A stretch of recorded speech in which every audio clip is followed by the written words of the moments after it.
Video है। इसमें मैं चाह रहा हूँ कि आप सब लोगों के साथ मैं ब्रीफ सा अपना जो इंट्रोडक्शन है वो करवा दूँ।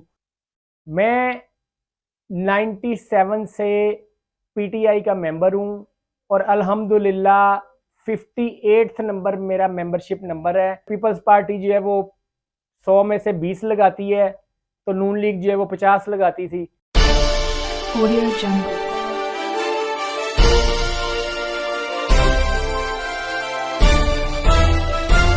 Audio Jungle. अस्सलामुअलैकुम, आप देख रहे हैं सियासतनामा। जैसा कि आपने कल देखा था फेसबुक पे मैंने अपलोड किया था कि मैं सियासत के वीलॉग्स या वीडियोस अपलोड करने के लिए एक नया चैनल बना रहा हूँ जिसका नाम है सियासतनामा। तो आज ये उस चैनल पे मेरी पहली वीडियो है। इसमें मैं चाह रहा हूँ कि आप सब लोगों के साथ मैं ब्रीफ सा अपना जो इंट्रोडक्शन है वो करवा दूँ कि कब से मैं सियासत में हूँ और मेरा पॉइंट ऑफ व्यू सियासत के बारे में क्या है। इसके अलावा ये जो करंट सिचुएशन है आईएमएफ के साथ जो चुंगल में पाकिस्तान फंसा हुआ है, इस पे एक छोटा सा वाकया जो है वो भी एंड में बयान करूँगा। लेकिन सबसे पहले मैं आपको ये बताऊं कि ये सोशल मीडिया का दौर है। जब हम लोग बच्चे थे या जवान हो रहे थे तो उस वक्त जो है वो सोर्स ऑफ इंफॉर्मेशन बहुत लिमिटेड होता था। तो उस वक्त ये थड़ों की और बैठकों की सियासत होती थी। उस वक्त ऐसा माहौल होता था कि लोग एक दूसरे के घर जो है वो आते थे, बैठ के गपशप करते थे, गली मोहल्लों में थड़ों पे बैठ के जो है वो सियासी गुफ्तगू हुआ करती थी। फिर आहिस्ता आहिस्ता दौर चेंज होता गया, अखबार ज़्यादा हो गए, फिर अखबार से आपको इन्फॉर्मेशन मिल जाती थी। फिर 2000 के बाद जो है वो परवेज़ मुशर्रफ के दौर में जो है वो एक मीडिया, इलेक्ट्रॉनिक मीडिया का जो है एक रेवोल्यूशन आया, टीवी चैनल्स हो गए। तो टीवी चैनल से आपको जो है वो सोर्स ऑफ इंफॉर्मेशन मिल जाती थी।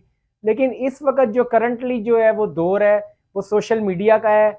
आप समझ लें कि आपका फ़ोन जो है ना, फ़ोन में जो आप देख रहे हैं, समझें कि आप ये थड़े पे बैठे हैं, वही वाला जो है मॉडर्नाइज हो गया चीज़, और आप जो है वो फ़ोन पे आके जो है वो सारी चीज़ें अब सिमट गई हैं और आप अपने बेड पे बैठे, घर में बैठे जो है वो सारा जो है वो नॉलेज जो है या इंफॉर्मेशन है वो आपके थंबनेल पे है। आप जहाँ चाहें जो है वो जहाँ की इंफॉर्मेशन चाहें वो ले सकते हैं।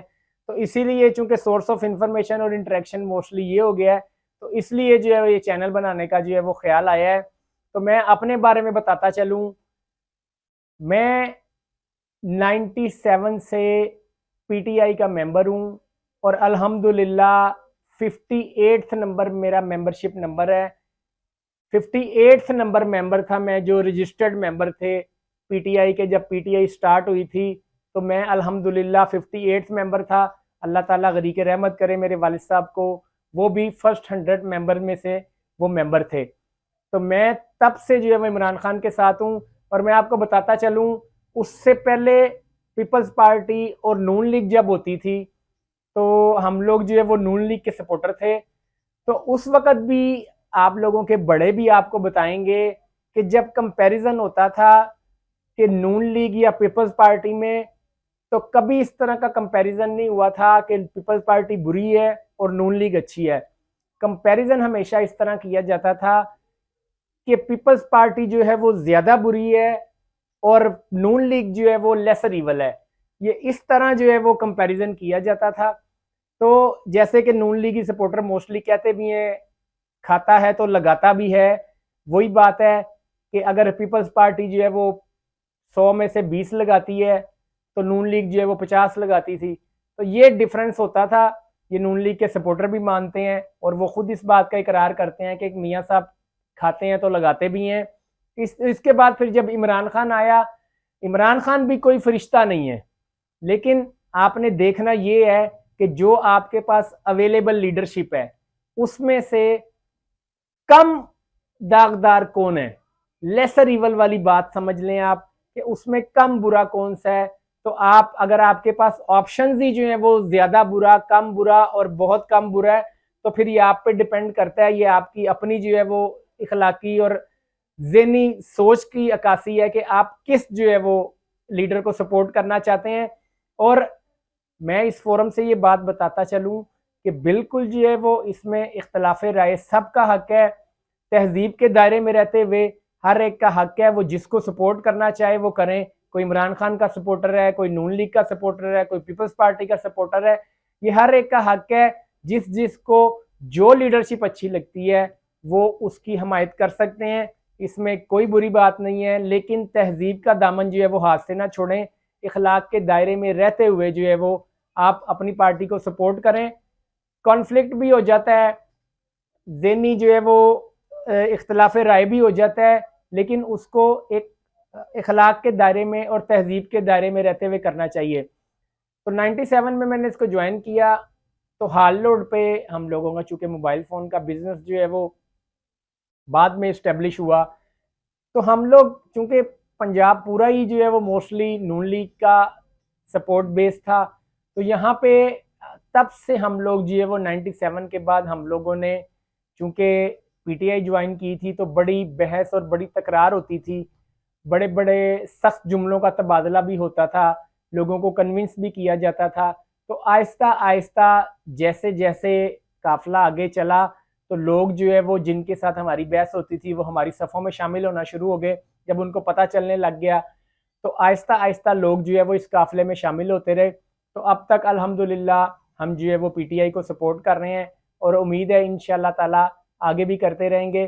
तो इस प्लेटफॉर्म से जो है वो सियासत से रिलेटेड वीडियोस बनाने के लिए मैंने इस चैनल का आगाज़ किया है। तो दूसरा वो आईएमएफ वाली बात मैं जो कह रहा था मैं बताऊंगा। वो कांगू जो है अफ्रीकन एक कांगू एक कॉलोनी थी फ्रांस की। तो जब वो आज़ाद हुई फ्रांस से तो फ्रांस का सफ़ीर कांगू में जो था उसने कहा कि मैं जंगल में जाऊं ज़रा हालात पता करने के लिए लोगों के। तो चूंकि वो फ्रांस की कॉलोनी थी तो जो फ्रेंच थे उनको बड़ा प्रोटोकॉल मिलता था। वो जंगल में जा रहा था तो सामने कुछ लोग खड़े थे तो उसके ज़हन में ये आया कि शायद जो है ये मेरे इस्तकबाल के लिए खड़े हैं। लेकिन जैसे ही वो आगे गया तो पता चला कि वो आदमखोर कबीले के लोग थे। उन्होंने उस सफ़ीर को जो है वो ज़िबा किया और उसको खा लिया। अब ये बात जब फ्रांस वालों को पता चली तो उन्होंने बड़ा एहतजाज किया और कांगो की गवर्नमेंट से उन्होंने कहा कि भाई आप जो है उस सफ़ीर की फैमिली को लाखों डॉलर जो खून बहा है वो अदा करें। अब कांगो की गवर्नमेंट जो है वो परेशान हो गई। उन्होंने कहा हमारे पास तो इतने पैसे नहीं है।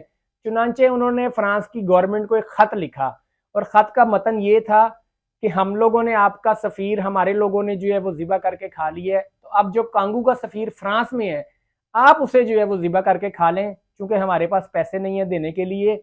बिल्कुल इसी तरह इसी तनाजुर में हमें आईएमएफ को ये ख़त लिखना चाहिए कि पिछले 70 साल से जो हम लोगों ने कर्ज लिया है वो कर्ज तो हमारी अशराफिया और एलीट क्लास जो है वो उन्होंने खाया है। अब उनकी जो प्रॉपर्टीज आपके मुल्कों में है आप उनको जब्त करके अपने कर्ज की रकम जो है वो वहां से वसूल कर लें। तो उम्मीद है कि इससे पाकिस्तानी अवाम की आईएमएफ से जान भी छूट जाएगी। तो ये एक छोटा सा इंट्रो था मेरा। अगली वीडियोस के साथ फिर आपके साथ हाजिर होऊंगा हालात हाजरा के साथ, और जो करंट अफेयर्स हैं उन पे अगले वीलॉग के साथ हाजिर होऊंगा। जज़ाकल्लाह, दुआओं में याद रखिएगा। अल्लाह सबको अपने ज़ुबान में रखे। अल्लाह हाफ़िज़।